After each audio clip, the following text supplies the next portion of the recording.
आज जो लड़ते हैं वो जीतते हैं। हम करेंगे, लड़ेंगे, जीतेंगे। পশ্চিম বাংলার ক্ষেত্রে এটা আমাদের ভাবনা। মমতা ব্যানার্জির একটা নিষ্ঠা, দায়িত্ববোধ, কর্তব্য পরায়ণতা, এটা কিন্তু মমতা ব্যানার্জির নিজস্ব একটা তার ব্যক্তিত্বের পরিচয়। এই পথ বাংলার মানুষকে দেখায় এবং সরাসরি তিনি জনগণের মধ্যে ঢুকে গেছেন। আগে দলকেন্দ্রিক সরকার ছিল, এখন মানুষ কেন্দ্রিক সরকার। প্রত্যেক মানুষের মনে ঢুকে গেছেন যে মমতা ব্যানার্জি এই করছেন, দল এই করছে।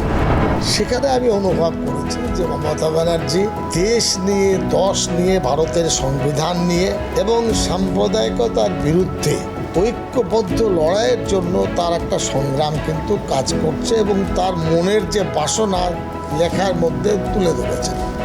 অন্য Mamata, untold story of Mamata, 29 number episode, 29শে মে রবিবার।